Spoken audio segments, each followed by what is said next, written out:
Is it going? I thought it was going to His body on the phone with Mr. Amanda Jones and Lucky Tony sitting in the street. They're having lots of fun 'cause they're in the mood. It's a show like nothing else you've ever seen. Three's Company.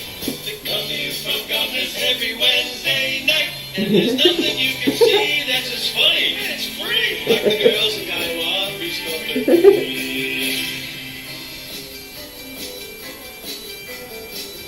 Welcome, welcome, welcome. You're looking live at Three's Company Radio Show. We're live. I'm Mandy Jones, and I'm sitting next to Bonnie Scalisi. How are you, everyone? We are Three's Company Radio Show. We are two stand-up comedians, and we are usually alongside a third gentleman named Mr. Tony Landolfi. But due to the quarantine life, we are, it's just the two of us. We are trying to social distance ourselves. You'll see me and Bonnie have our masks on. It's crazy, guys. We are broadcasting from home. We're not at Gov's Radio studio, which is in the back of Governor's Comedy Club. So we're doing things a little differently. This is our 46th episode ever. Wow. And our 4th episode in quarantine. Well, we're already, Heather is tuning in already. Valentina, how are you? We miss you. Robin DeVito, I love that ad that you put up today. That was freaking awesome. Oh my God, if you guys don't know Robin DeVito, she's one of our loyal supporters. She's great. She watches our show via the internet. She comes out and supports us live when we do stand-up. And today she posted a bunch of pictures. She had went to teespring.com, teespring.com. She got her Gov's Radio merch. It's a Three's Company shirt. And she posted a bunch of funny pictures of her, you know, adorable in it. Art done by Taz, the residential artist, featured on the shirt. And you did hear music by Robert Soleil. As our intro. I think he needs to make a quarantine tune for us. Yeah, maybe he'd do that. Gina and Jemmy Coffin, hi, just tuned in. And so did Lynn Bazuda. Okay, sorry. Cool. Just making sure that we're working here. Robin's talking about Robin is talking about Robert Soleil's hair guy. Oh yeah, he looked like he walked into the woods and hadn't came back. He had a bushy beard and he had his hair long. Yeah, there was a whole bunch of different pictures of him all like growing up. And our co-host Tony Landolfi, he gave himself a buzz too. We saw that. Oh yeah, I really hope he didn't keep that rat's tail because Karen, his wife, had posted it was the bald head and then just like a 4-inch freaking rat tail. I'm sure he left it just for her to laugh for last night. I hope for God's sake he's not still walking around the house with that thing. I don't know. Johnny McDonald is tuning in. Johnny McDonald, what up? How's everybody holding it down in quarantine? We've been messaging each other, like I've talked to Esther and, you know, my friends I was just from talking work. to Esther. And, you know, it's funny because we're all like, oh, how you doing? And everyone starts with like, I'm good. And then they're like, actually, I wish I weren't quarantined anymore. Like, yeah, you know, everyone's hanging in there and trying to remain positive, but it's really hard for your mental state. It's starting to wear off the staycation. The staycation's starting to wear off, and people are starting to get bored. The hair cutting, you know.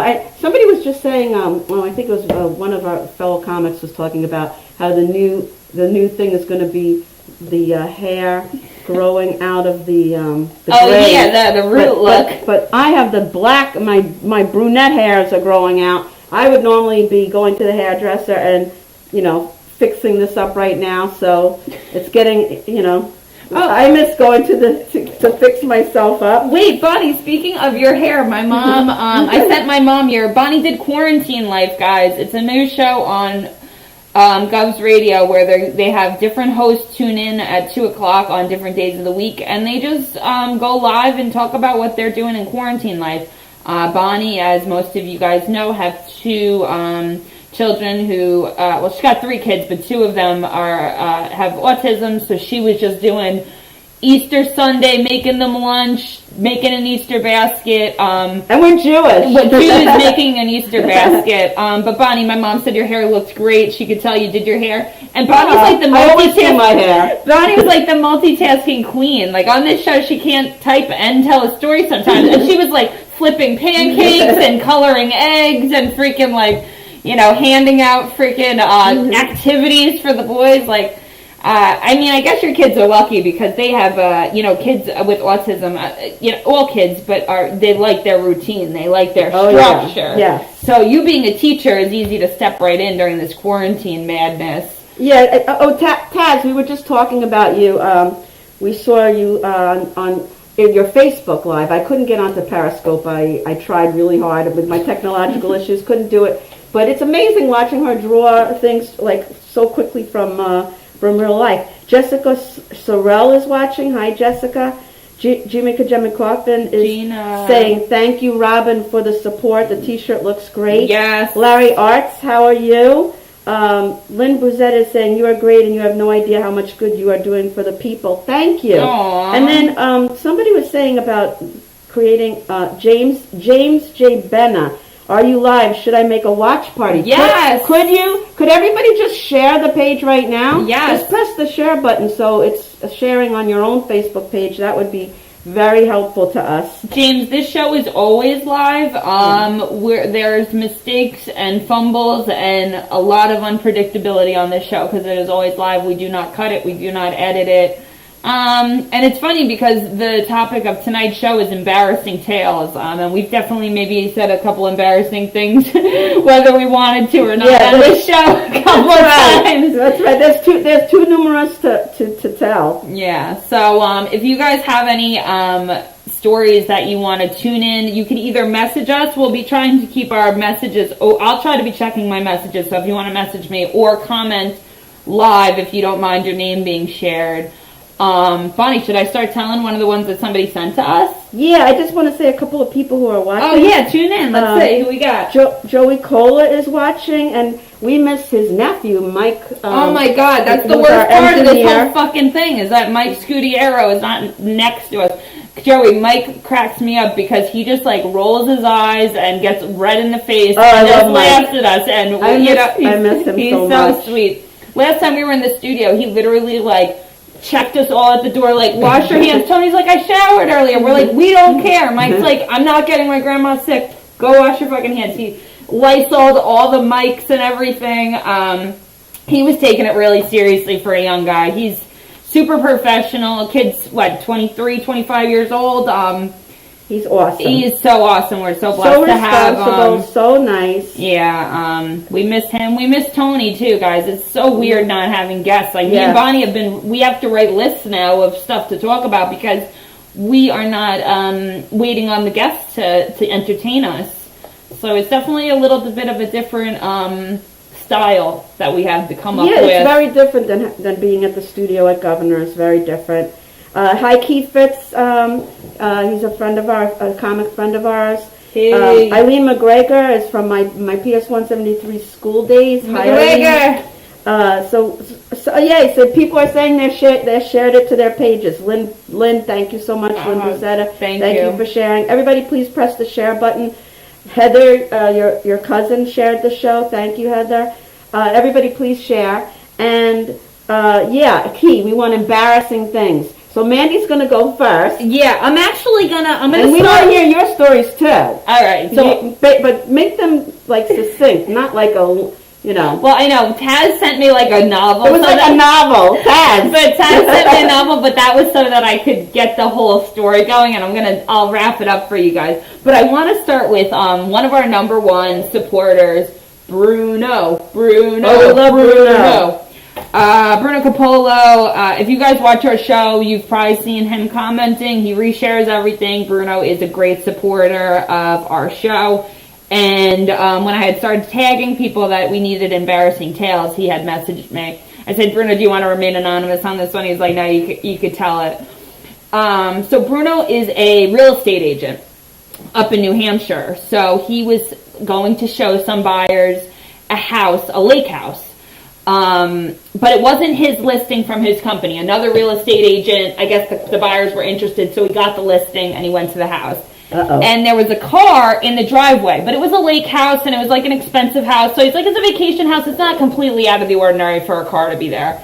So he goes, they unlock the door, him and the buyers, and he yells like, hey, I'm coming in, like anybody home? Nothing. So they start their tour. They go in the basement, checking out the basement, first floor, normal, just walking around an empty house. Mm-hmm. Then they get to the top floor and they start poking in the bedrooms. Everybody's going in a different room. Bruno opens one of the door. It's the wife of the house on the floor with two younger men, like going at it, like a porno, like a total porno. And the buyers and everything were like, "Oh my God, how could this have happened?" And what happened was the people were getting divorced who were selling the vacation house. And the husband told the real estate agent, "Oh yeah, go show the house." Mm-hmm. And she's like, "Oh, I'm gonna go fuck at the lake house." Bruno, that's some story. Yeah, and I said, "So did they stop?" Because yeah, but I'm pretty sure they finished as soon as we left. Well, I can't believe you should have gotten out your phone, Bruno, and then and blackmailed them. So you could have a lawsuit. So your cousin has an embarrassing moment. Heather, let's hear it. She says her embarrassing moment is being stuck in line waiting to go through a maze and having to get out of line because of not having enough time to wait any longer. I was on a high school senior trip. That's not that embarrassing. Yeah, but I can see how that's like a wasted time. That's kind of that would piss me off and be upsetting to me. But you should be angered by that. That's what be angry too. What embarrassing is? Do you want to go first? You can start. I think you got one. All right, I'm starting off slow. And all right, we'll rev it up. All right. Okay, so this is a typical one for comics. All the comics watching. The most embarrassing thing is if you get on stage and you just completely blank out and you just stand there. And I remember it happened to me when I had first started. I was just standing there staring. Was it a mic or was it a show? It was a show, and one of my friends who came to support me knew my routine and just like started like just like a kid in a play. It gave me like the key words, and then I was like, then I could start up. But we've all been there, right? Oh yeah, that was embarrassing. Oh my God! Well, I have a similar story. I started doing comedy. It'll be 2 years in November. So that first March, so like a couple months in, not even a year into it, I did Stevie DB does. It's called a one-man show, and Stevie does an hour of comedy, but then he has like 5 women comics open for him, so he calls it a one-man show, but it's like a bunch of comics. He's just the only man. I've been in one of his one-man shows too. Okay, so I thought that I was confident enough to just like write my set out and not practice it very much, because I know my jokes, but I always change the order up a little bit. Yeah. Not so good. Not such a good idea to not practice very well. I got on stage. I told like 3 jokes out the gate and was good. And then I had changed it up just a little bit and I forgot where I froze. I was like, I went to the store. I started telling jokes that I didn't write. And then I go, yeah, so the other day, Glenn yells at my husband. He's like, "You said that already." And I don't husband. That's funny. And I was standing there, and I was like, "Give me liberty or give me death." And I don't know. The comedy gods gave me something, and I caught a beginning of a joke, and then I caught back up, and I swear it was the girls on the other side of the wall that had. I had never met any of them before, but they were like, "Please don't get off stage, please get off." Like, as soon as I was bombing, they were like, you got this. And I swear their collective energy, I felt it, because I was so nervous, but I didn't run off stage. I don't know how I didn't run off stage, but I didn't run off stage. So we both hung in there. Yeah. So John Piazza is tuning in. He's saying, "Hi, ladies. Hi, John Piazza." Oh, John, once we're back in the studio, we're going to have you in. Yeah, he was supposed to be one of our guests. So was Sarah Martin. So was we had a whole list of Steven people. Rocco Perillo. We got a whole list, and I still have the running list. This is not going to end. It's not just going to be the 2 of us forever. Yeah. It can't this be. will end, and we'll have all these people back on. Daniel Asher is saying, I don't know why I am struggling to find an embarrassing story in the archives of my brain. It must be in there. All right, let me give you one. Hi, Ed. Ed Sorboski is watching. Oh, Verbinski, I want to hear your stories, you Polak. Oh, and Danielle, what's funny is I kept racking my brain for stories that are supposed to be embarrassing. I'm like, oh, that's just funny. And I'm like, I think maybe typical humans would think that's embarrassing, but that's why we're comedians, because no shame in our game. Yeah, so John Piazza has a good one. All right, let's hear it. And this happened to me too, John. Uh-oh. This is why people have to be careful what they say to other people. Yeah, that's why you should not talk to people. John Piazza once told a lady congratulations on her pregnancy, and she was just fat. I've done that, and I've had people, you know, because my weight fluctuates. Oh, you had people I've had ask people you. say, are you expecting? And it's so embarrassing. Like, how do you answer that when you're not pregnant? Yeah, oh my God. So I never, ever say anything unless, like, I know the person is 100%. So Bruno, we were talking about you just before. We told your whole story about your sexcapades. Your sexcapades in your real in the estate lake business. house. Hi, Ann Farrell Guth. She is watching. She's saying hi, ladies. All right, so is it my turn to tell another one? Yeah, go for it. All right, my boyfriend Michael is watching. Michael likes this story. He goes, tell this story. This is when I was a kid. I was like, I guess, in elementary school, and I used to sleep over my friend Mara's house. And her sister and me and her brother would play strip poker. Oh my God, incest. And I remember I lost one time, and I had to, after I lost, they're like, now you have to twirl completely around. Oh my God, in the nude? In the nude! And I was very, very embarrassed. And my boyfriend loves that story, among other stories I've told him, which I cannot tell on air. Michael, that one's for you. Oh my God. Right, now it's your turn, Mandy. Twirl in front of a sibling. Oh my God. Well, I got some stupid ones. All right, well, this is embarrassing. I'm Irish, so I can't cook. I'm actually getting better at cooking. I really am. I'm actually been impressing my husband in the kitchen. You leave an Irish girl in the fucking house for a month and tell her she can only cook. No, I'm actually getting better, but pretty embarrassing. I have ruined frozen pizzas.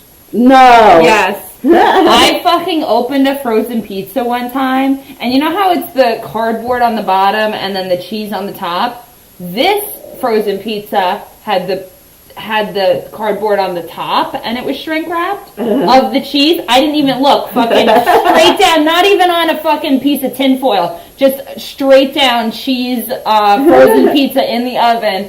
Not only did I ruin the pizza, but I fucking had to scrub my oven.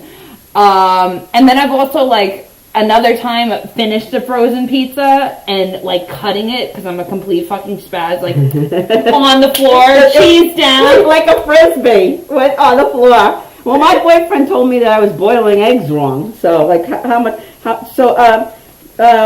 You probably were. I probably was. John Piazza said he bought her a sandwich to apologize. Good, make her fatter. That'll help. All right, so Daniel Asher, so Lynn Buzetta was saying she did stand-up in many hospitals. Okay. It really works like medicine. However, it was truly hard to stay in joke mode. So please know how you are helping others, especially at this time. Aww, thank you. Oh thank my goodness, you. Lynn, thank you so Thank much. you. That's so sweet. I know, we're trying not to talk about the virus, but it's affecting us day to day, but we decided we have to laugh for at least an hour together and be silly with this kind of stuff, because it is. You need to escape everything. It's crazy. And Danielle is saying she laughs at herself all the time. And yeah, think in your brain, it'll come back. It'll come back to you, all your embarrassing stories. James is saying it's so much easier from women after the Me Too movement. What is so much easier? Being embarrassed? You'll have to explain that one, James. Yeah, I need a little more of that. that. Oh, Jennifer! Jennifer Lentini is watching. I miss you, Jennifer. Jen, you have any embarrassing stories Yeah, or any Jennifer, you must have lots of... She's the vault on embarrassing things that people... I probably did a million embarrassing things at her place of work that I don't remember. Keep it anonymous and let us know what some lunatics have done in your presence. Oh, Robin DeVito, okay. Storyline, white pants, period, cute brother-in-law, giant wad of toilet paper. I will say no more. All right, now that's embarrassing. Oh, That's embarrassing. man. Oh, Lauren DeSuze is watching. Richard Kern is watching. Hi. Do you want to do your next embarrassing story? Yeah. Richard Kern and Lauren, we're doing embarrassing tales. So if you got anything to share, let us know. We're doing embarrassing tales. Robin DeVito, I got a period story I'll tell. 8th grade. This is actually going to be a couple little embarrassing moments combined. Andrew Corrigan, 8th grade, my first crush. Well, not first crush, but first boy I ever kissed. Okay, first of all, we kissed right when my mom was coming to pick me up, so it was like we got to kiss because the whole hangout was we were going to kiss, and we didn't. So right before my mom picked me up, we kissed, and he goes, "That's soft." What? Oh my God, that's so mean. That's mean. Well, in retrospect, I'm like, well, maybe he had his hopes, and maybe he wasn't saying it to me. Maybe he was saying it about himself. Like he was more like. But anyways, so Andrew Corrigan used to have him and his little sister had the same the birthday was in the same month. Their birthdays were both in May or June. So at the end of the year, every year, his parents would get those gladiator blow up things, and they would have almost like a carnival for his birthday. Wow. So now this is 8th grade. I've already kissed him, and now it's the end of the year, and I'm at his party, but I can't go in the pool because I have my period. But I'm in 8th grade, so I still have my little skirt on, and I'm hanging out, and his drunk aunt, who I'd never met before in my life, and Andrew and another boy came over to me, and they were Andrew must have said, I want to throw her in the pool. And they came and picked me up and tried to pick me up, and I swear to God, I started kicking a 40-year-old woman as hard as I could. Wow. I was put me fucking down! Put me down! Turned into a complete fucking spaz. They were yeah, we're right. Because I was just so embarrassed. I was in all white. I was gonna be see-through. I think I had a bathing suit under the clothes, but I was still not going in the pool. It was so embarrassing. It's not fun to go to be thrown into a pool. Seriously, and what was the aunt doing? When we got out of there, my cousin, who's the same age as me, she was that was inappropriate. She was yeah, no, should not have went on. That was totally not okay. Jennifer has a great one. Let's hear it, Jen. I know she has a million of them, and I like how she's like a therapist. She can't divulge people's identities, which is fine. But one time a guy went into the woman's room and started pooping in the garbage can. I told me that. I remember that. That's hilarious. And peeing in the garbage can too. And Danielle, hi, Joe Curry is watching. I love Joe. Joe. How are you? Frank is watching. Hi, Frank. So, is it my turn? Yeah, embarrassing tale, guys. Keep Danielle telling us. Astor has one, but I can't find it back in the comments. So, if you... Well, you want to tell yours, and I'll try to scroll up, see what's going on? Yeah, she had written one, and I can't find it. So I don't know what happened to it. But, okay, so, this was another embarrassing story. Let's see. It was right... This makes me laugh. All right. So I was newly single after 2 marriages. I was seeing somebody. It wasn't it wasn't a casual thing. It was somebody I was seeing. Okay. And he was serving me bourbon, and I was drinking a lot, and I had to get home because of my boys. I could never stay over. I had to get home, so I couldn't drive, and so he called me an Uber.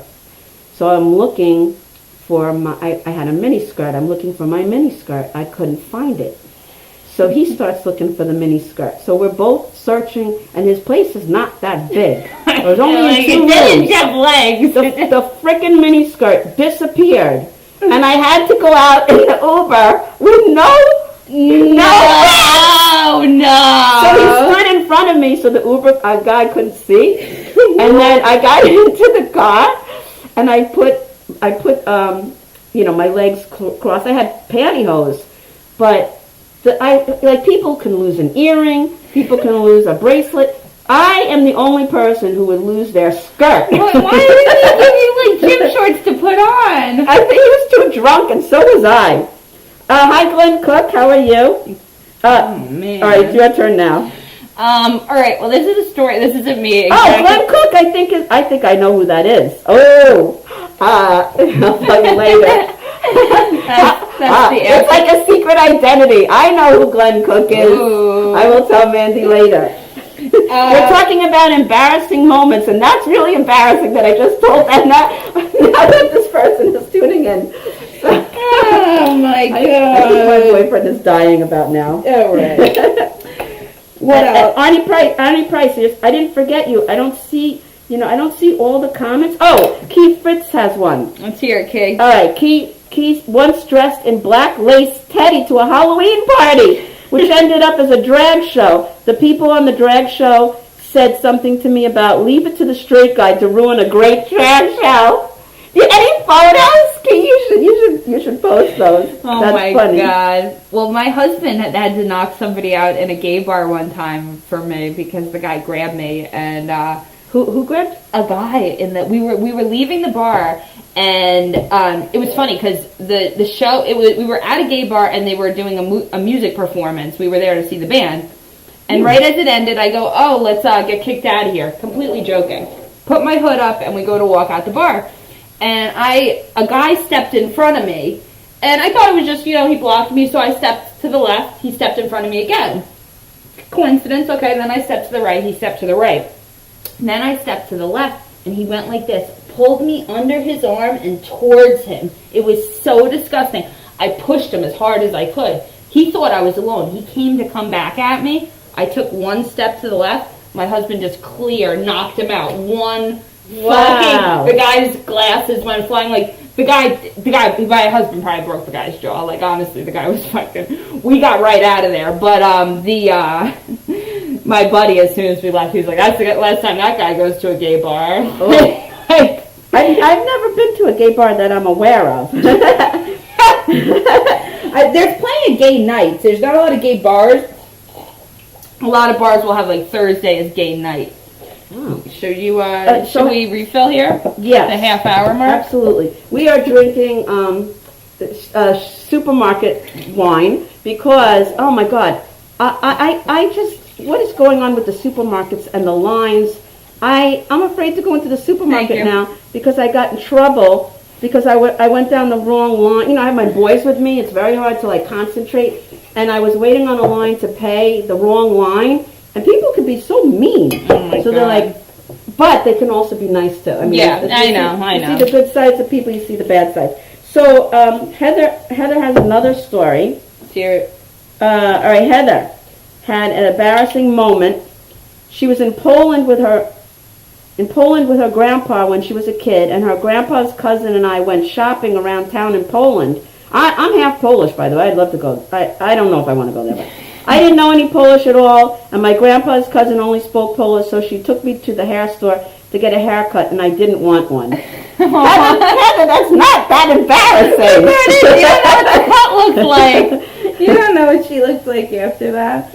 All right, pictures. And Robin DeVito again saying, I love drag queens. That's like an ongoing thing with Robin. I know. If she calls you a drag queen, it's a term of endearment for Robin DeVito. Yes, she loves you. She calls you a drag queen. Well, they are fabulous. People have asked if Glenn and I were twins. That's kind of embarrassing. You look like brother and sister to me. Well, that's kind of embarrassing. I guess that could be embarrassing. So, is it my turn or your turn? Yeah, you can go. All right. When I was in elementary school, a lot of shit happened when I was in elementary school. Maybe that's why I'm deranged right now. That's why you wanted to go back to elementary school as a teacher to correct what went on. Maybe, self-correct everything.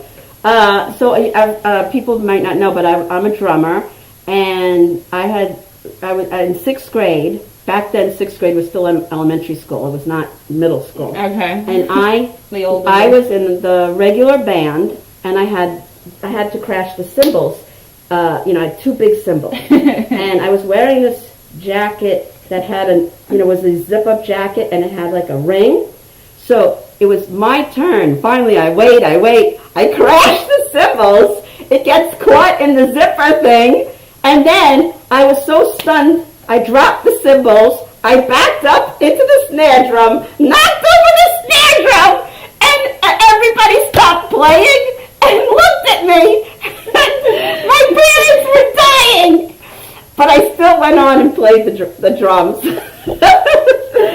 Oh my God, that's awesome. I wish they had taken photos or Oh filmed my it. God, that's so funny. I have when I was trying to rack my brain with embarrassing stories, I played the flute growing up. From like 4th to 9th grade, I played the flute, and I was never very good.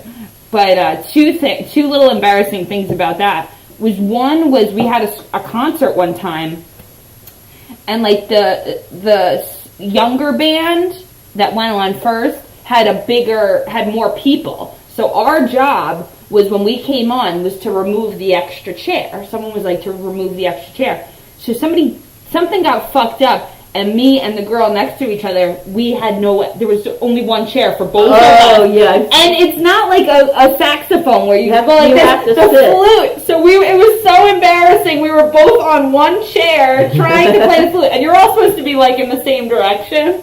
So that happened, and then the other thing was I was so embarrassed to play wrong, like the cymbals. Like you can't, like, if you're the only cymbal player, you can't like not play the cymbal. But if you play the flute, like I fucking definitely pretended I definitely like did not play some music. I was just like, oh, I'm not so sure about this part.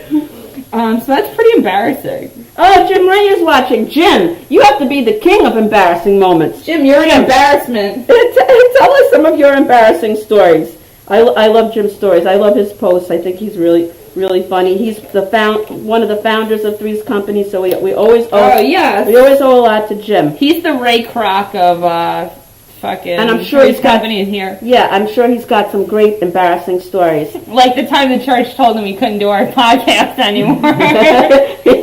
Exactly. Because he was telling you about how great porn was for an hour. Robin DeVito saying, today I F-bombed this pretty lady walking this adorable little Yorkie because she was walking towards me, and I said, what the hell is wrong with you? Can't you see my dog is trying to take a shit? Oh, Robin. I don't know. Okay. So Jim wants to know, did you ever put the flute in naughty places? Oh my God. Here it goes again. One time at band camp. Okay, wait, I got another story. So, somebody else had sent a story, was, our favorite little artist ever, Taz, the residential artist. Oh, Christopher Brian Roach is watching. Hi, Christopher. Hey! We are talking about embarrassing stories, so if you want to type one in, feel free. Please tell us your woes. So Taz told us to send me a short novel of... oh, yeah, tell Taz's story. So what happened with Taz is a cartoonist, and she has always been a cartoonist. So she said in high school she would make like memes and comics about her friends and like daily life. John O'Mara, hi! Hey, John. We're telling Taz's embarrassing story, but we are condensing it because she wrote a short novel. So we're condensing it. Instead of reading the Moby Dick, we're going to just sum it up here. So no, she made me laugh. So Taz said she liked to always get close with the teachers. So there was this one guy that was super cool that she was convinced she's like going to be like close with him, and she's like, he's super hot and whatever. He bent over one day, and she was like, his ass was fine, and you could tell from his pants that he had a big dick. So she had a total crush on him. So the one day she had a dream about it and thought it was funny, and woke up and did a cartoon about it. The cartoon was all her friends that had the class with this guy in a restaurant, and then the teacher, the hot teacher, was the waiter. And and Taz writes in the cartoon, Taz is saying, I want a piece of that ass. And she said there was a donkey in the drawing also that he had, and was like, oh, you know. So one of her friends, like a complete asshole, decides to show the teacher. Goes, oh, look at the comic that Taz drew. And so he starts looking at it. He's like, oh, you're so inspired. I love your cartoon. And then she said his face, like, pure terror as he scanned and actually, like, noticed what was going on in the photo. She said it was so embarrassing. She said she never talked about it again. She also said he, like, had his dong on her fucking... on his desk at one point, and they were just having kind of like a Mexican standoff stare down. So that I kind of want to hear in person about that part of the story. Taz, that's hilarious. Now, Danielle Asher... I look back, I cannot find your embarrassing story. Can you copy and paste it? Can you just copy and paste it? Felix, how are you from Let's Eat Long Island? He was saying that is it too late to tell embarrassing stories? No, it's never not, too late. You missed our stories, but you know, I have some more. We got more.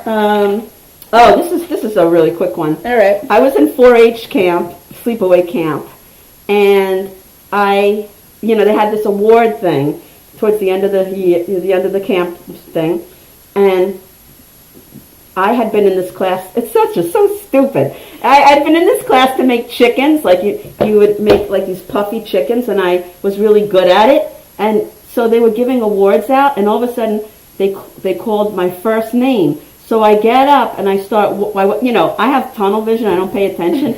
They had called somebody else's name. Oh my God! You're so I get up. I'm trying to accept this award that wasn't for me. I just want to thank God and my parents for spending money for me to go to this camp. Stevie GB just tuned in. Stevie, I told the story of bombing at your show. Yeah, she was just talking about your show earlier. So Stevie BB saying, "What's up? I'm watching The Masked Singer at the same time." Oh, Knock 'em Dead. They love that show. They talk about The Masked Singer all the time. I don't have cable. I've never. And Taz is saying 2 different teachers. Oh, Big Boner was different than the hot ass. You got a lot of assets over there at that school. So do you want to tell one of yours now? Yeah. What else do I have? Okay, so my dad is very, he's like a kid. He never grew up. So some of the things that he did as a kid definitely, like when I was a kid, it would embarrass me. Like he had bought, like a used pickup truck, and he thought it was funny to spray paint Wild Jackass across the back. Like it was a boat. Like he named the truck like it was a boat. And he wrote Wild Jackass on the back. And I was probably... I want to meet your dad. I know, he's a character. So I was probably in 2nd grade, and I'd slept at my friend's house. And her and her mom were dropping me off in the morning.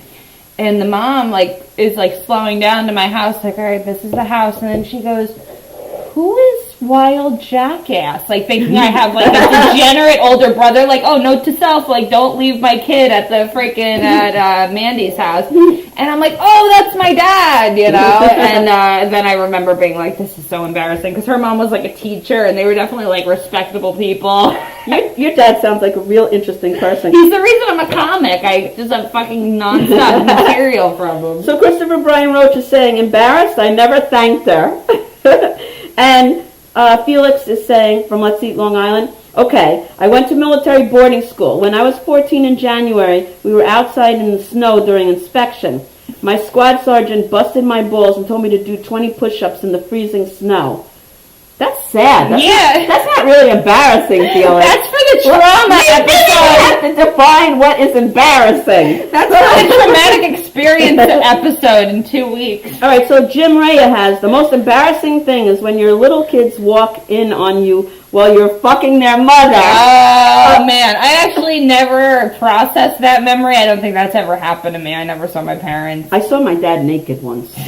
And that was really... That was traumatizing. That was enough.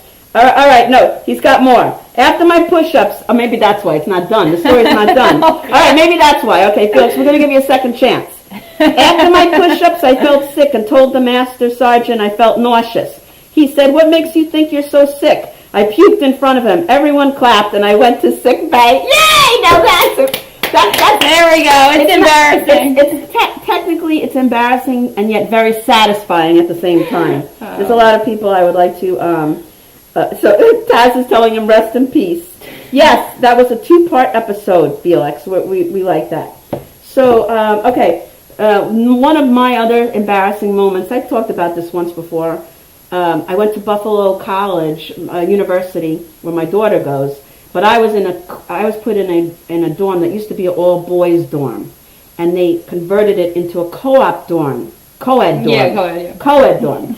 And so when I went to take a shower, it was just one long curtain and shower heads, and the women had to shower like men in the Army. The women had to shower in front of each other, and I was really shy, and it was so freaking embarrassing. I did it once. I was so embarrassed that I would get up at 4 in the morning and take a shower so I could be by myself. Once again, that's just sad, Bonnie. Yeah, maybe I should define what's embarrassing. I don't know. Will Romero, do you have any embarrassing stories? That's what we're talking about right now. And I know Will has, he's a degenerate, as he calls himself that. So I'm sure he has plenty of crazy stories. Embarrassing stories. Yeah. Joan Krupe Asher, I've been telling people to tell us what they've got, and she goes, well, where do you want me to start, Mandy? So she gave me 3 quick little blurbs. Joan, if you're watching, you could give us some more details on these. One, she goes, well, where do I start? My friend pulled my pantyhose out of my pant leg at Home Depot. I like that one. That's funny. That's like the laundry must like cling. And that was like a static effect got her on that one. Oh, Keith Fitz has a good one. He farted in church during a silent moment. That's hilarious. And everybody is so bored in temple and church that anything that happens like that, everybody's so happy about that. Remember when that guy farted during the silent moment, Dad? Joan Krupe Asher said, do we want to talk about the time the Suffolk County Police Department picked me up from my bathroom naked? Oh! Yes, let's talk about it! I'm guessing you fell. I mean, I don't know. Why were you naked? Were you acting outrageous? I don't know why the cops were there, not the medics. I want to know more about that one. And she also said she had her toddler, which I don't know which kid or if it was a female or a male, but she said the toddler peed in a display toilet in the middle of Sears. No, that's funny. That's embarrassing. All right, James Benna says his Bapshi, who was, let's say, believed all people should believe in the whole Bible, met my Jewish girlfriend and said, you're too good looking for you. And later said to younger brother, why don't you have white friends? Melody of love, more than you'll ever know. I don't really understand that. I think that's embarrassing because they shouldn't have said that. Is that why it's embarrassing? Their grandmothers are racist. Oh, Will is saying he has very embarrassing stories. So type up a short one. Tell us one. Type us a short one. So is it it's your turn, my turn? I think what did I do? I did the one about my dad? Yeah. Wild jackass? All right, so it's you. Okay, so yeah, these are going downhill. It's escalating here. These fall under embarrassing / sad. Fiber comic. Exactly. So I had a great principal my first half of my teaching career. I was a teacher for 32 years. Another principal took over, and she ran the school very differently from the first principal. And everybody used to just freely talk during meetings and give their what they were thinking. So I raised my hand, and we had a guest speaker, and I raised my hand and I said something to the effect of like what they were doing, like they always wanted you to teach in small groups, and I was like, well, it's very difficult with 28 kids to have 3 different groups, like, and then when you show us the videos, it's always a much smaller group, and all the kids are so well behaved because they're actors. Right, exactly. Like in reality, do you have some real strategies that we could use if you want us to do it this way? And my second principal stood up and started bashing me. Oh. And she just made me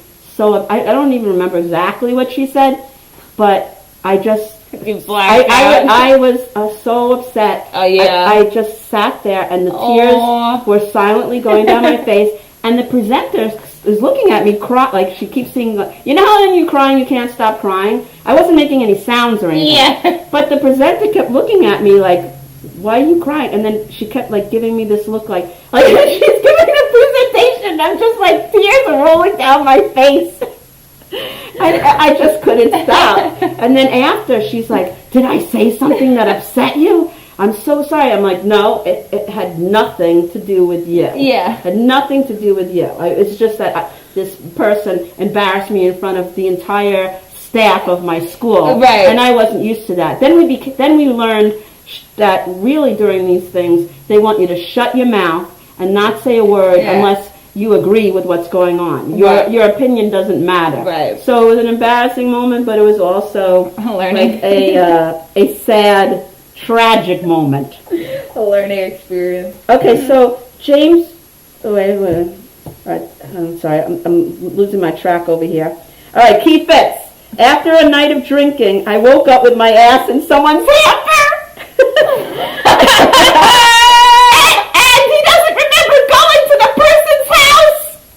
That must have been a full hamper to hold you up, bro. Key, you look like a party guy. You know, you have that guitar, and I know that you're ready to party. I know, that guitar and that ponytail says rockstar lifestyle. Yes, yes. Joan Kubash is saying she wished she could say she was drunk, but she's just old and clumsy. And you know what?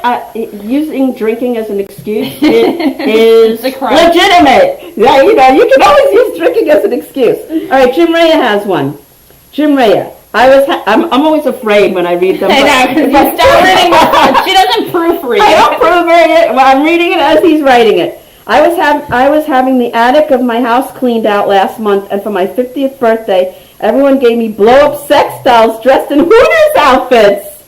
I threw them in the attic and forgot about it. The guy cleaning the attic was like, "What the fuck? He took a few of them home." It's like, you don't need all these, you fucking pervert. Jim, I'm taking half of these. Is that a true story? Jim, that's hilarious. That is so funny. And who is their attic cleaned out? Tom Murphy, how are you? Tom Murphy, I think, is just tuning in. So, Tom, if you have any embarrassing stories that you want to share with us, please feel free. Yeah, Tom, you're a parent. You got little girls. Have they ever embarrassed the shit out of you? Have they ever said anything that you're like, holy shit, I don't want to answer that question right now. I'm not ready. Yes, and D Love is watching. And D Love. If you have a very succinct, quick story about something that embarrassed you. Concise story. Concise, right. I don't know if I'm using the right word. Then now it's your turn. Okay. Well, this one's not me exactly, but my dad, another just hilarious guy. We were in the car one time, and he called the radio because they were doing the same thing. They were telling embarrassing stories, and my dad's embarrassing story was he does tree work. He owns a tree business, so he went to somebody's house and he gave them an estimate. It was a couple. It was a man and a woman, and he gave them an estimate. And then the woman goes and my dad writes the estimate on a little piece of paper and gives it to the woman. And then the guy comes out. He's like, "So what's the price?" My dad goes, "Oh, I gave the estimate to your mother." The guy goes, "My mother?" He goes, "That's my wife." Oh, that's a good one. And my dad was just like, "Oh, like look." That's like the pregnant one. Yeah, as far as people looking like their mother, I always look at the first. What was the president Bush? You know, the first president. Not the president. You know, not the first Bush, Big Little Bush. The first Bush, not the second Bush. His mother looked like his wife. Looked like his mother. She looked like the Queen of England. Oh, I know. She was. Yeah, you guys know what I'm talking about, right? right? A lot of age on her. Yeah, like some people don't age well. I don't know, but he looked like that was she. When they were together, it looked like that was her son. Yeah. So again, like the pregnant, you have to be careful what you assume. Yeah. Well, he is also. My dad's also asked somebody, "What do you do?" And she was like, "I already had the baby." So at least there was a pregnancy that existed at some point. So she still had the baby weight on her. Yeah. So, you got any more? Yeah, well, we were just talking about this. There's a lot of embarrassing moments because of my situation with autism. You also have an autistic brother, and there's so many embarrassing moments. But it's / embarrassing and tragic at the same time, right? Because people don't understand. Right.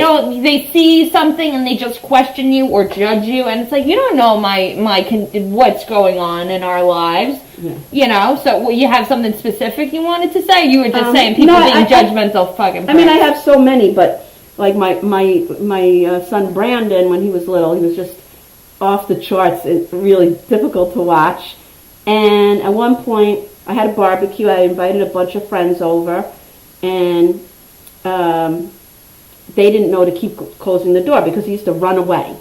If the door was open, he'd run. Yeah, right. And so I was checking on him, and I couldn't find him.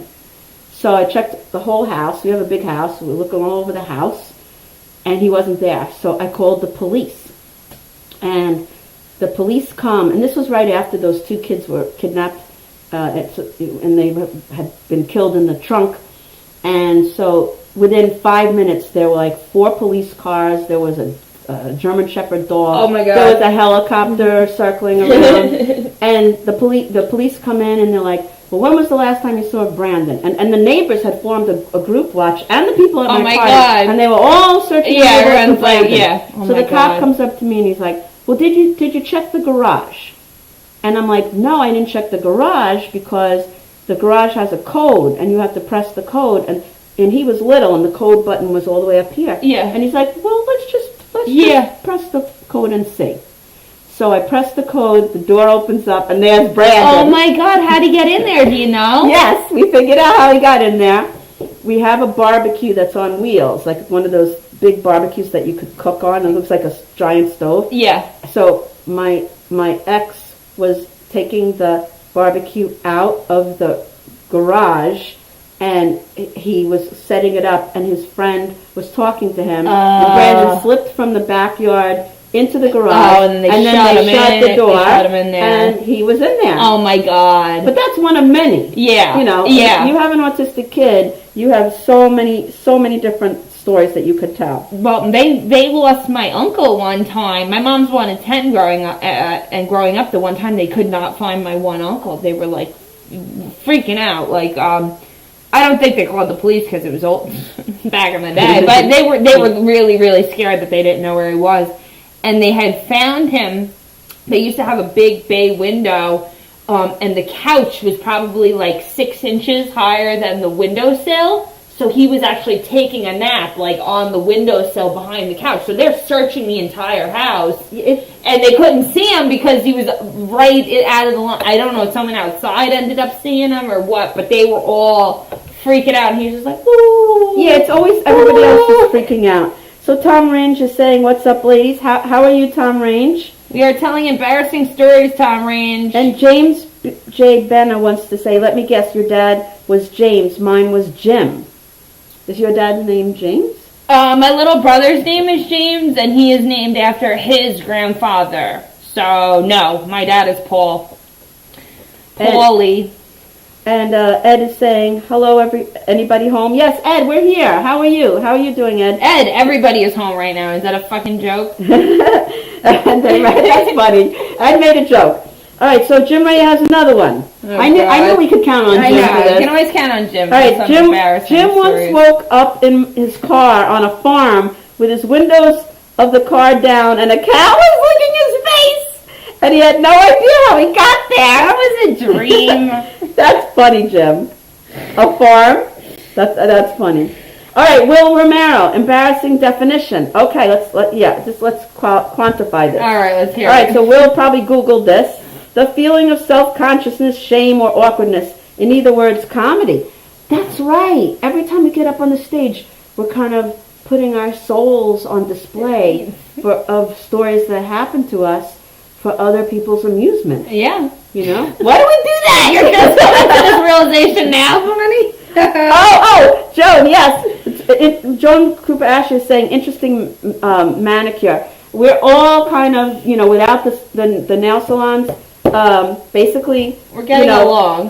My nails are starting to, That's a total look. That's what Carson Daly used to do. He used to do just the one black nail. Bonnie's totally trending right now, guys. Sarcasm. Yeah, I should really just do my own nails, but I really don't give a crap. Yeah, so fuck you guys. We were planning on wearing gloves and we didn't. Because Oh, Bonnie, Bruno- we won't text. Bruno's so sweet. He's saying, you gals kill it. You need your own show. 2 gals and wine shooting the breeze. Oh, Your hour flies by.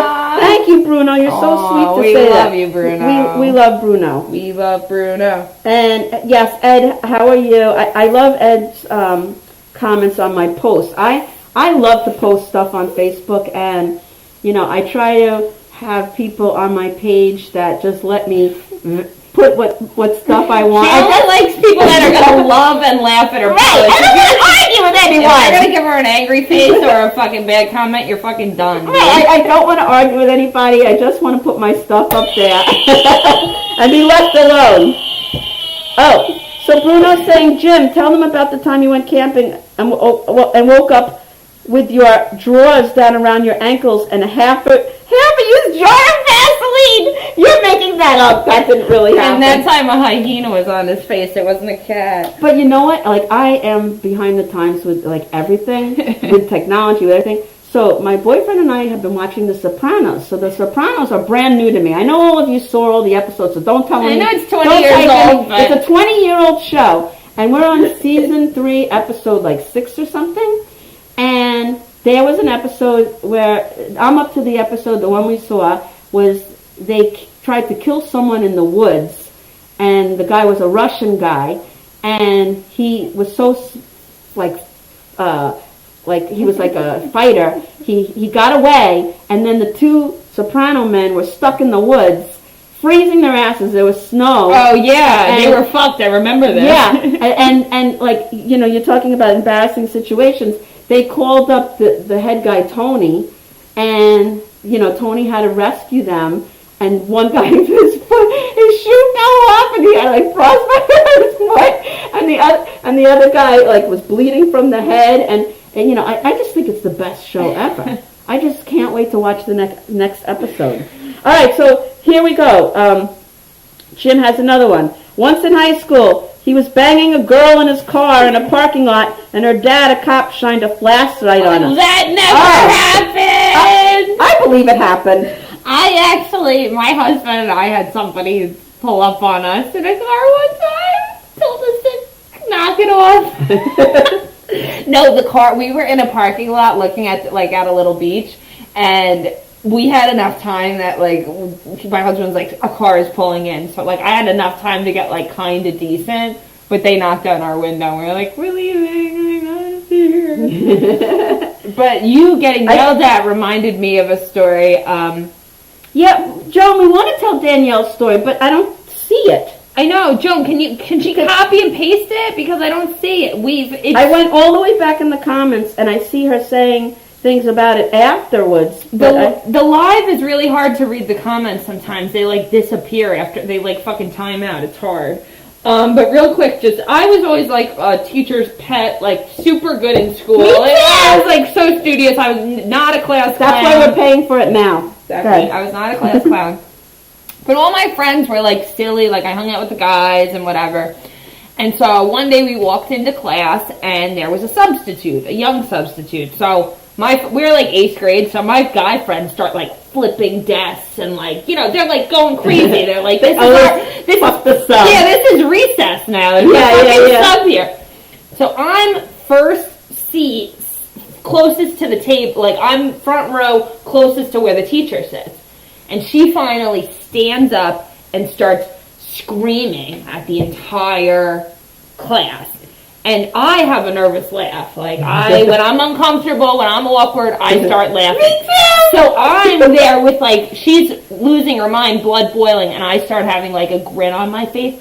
And so now she singles me out. She doesn't know I'm not a bad kid, you know. I'm just one day. You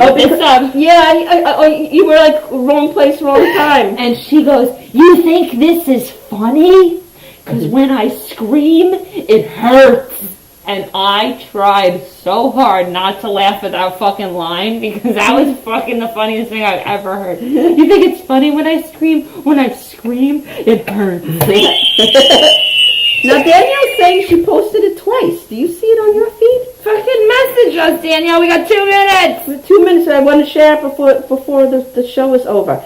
Oh, Ken Cooten is watching. He's one of my friends that also worked at 173 when we had our first principal, who we both loved. And you know, I love his posts. I think they're hilarious. So, you know, the only other embarrassing story I have about Brandon was we went to a autism Halloween party. So, you know, we had the 3 kids there. 2 of them are autistic, and my daughter, and she was little. She was a handful, as it was. Yeah, exactly. I turned my back for a second. Brandon's gone. And this place where we're having the party was in the police. It's like a police station where they have parties, and there's one jail cell in the back. I don't know why that's there. So For the one person who gets too drunk and needs to get put in a cell. it was in Hicksville. So everybody's looking for Brandon. Brandon's missing again. And all of a sudden, they go, well, there's a place in the back that has a jail cell. Oh my God. We go in the back, and Brandon's in the jail Oh cell. my God. Well, He's very thin, so he must have slipped under there. Oh so my I said, God. oh, thank God he's here. Can you give me the key? And they're like, we don't have a key. So I'm like, well, how am I going to get him out? They're like, you're going to have to play bail for So that. they're like, well, we don't know. So I'm like, Brandon, come here. I'm And the mama. I got him to come to the bars. I grabbed him, and then I had him sit down. I go, sit down. Okay. I had him lay down. Oh my God, And you then got I him. pulled him out from under Poor the jail Brandon. cell. I've been through a lot, man. It took a lot to get me this crazy. Oh. It took many, many different things to make me as crazy as I am today. It's never just one incident, Yeah, guys. it's layered, and we've all been doing that. And we're realizing that embarrassing is a very broad term. Most of us it was mostly just trauma. Yeah, trauma, really embarrassing trauma. All right, Danielle, maybe you could messenger Mandy the story, and we'll put it on next week's show. Yeah, at the very seriously, beginning. Danielle, we're sorry Now about I that. want to hear it. I know, now we're on the edge, I'm like Danielle. We're freaking out. Now I want to hear it. But guys, can you believe it? It's 8:30. It's already 8:30. Bonnie, you have anything you want to say to everybody? The quarantine life is still going on for Governor's Radio. Every day there's a Governor's co-host that does a live show at 2:00. Every day, all the different shows on Governor's. I am going again on the 27th, but you should tune in every day at 2:00. The only reason I'm not from the Governor's feed is because I'm technologically challenged. So I just do a Facebook Live, and then they share it on their page. But everybody else, like Mandy knows what she's doing. Everybody else does it the right way. I do Facebook Live. But watch every day, because it's very interesting to see the shows, the other governors, what they're up to during the quarantine time.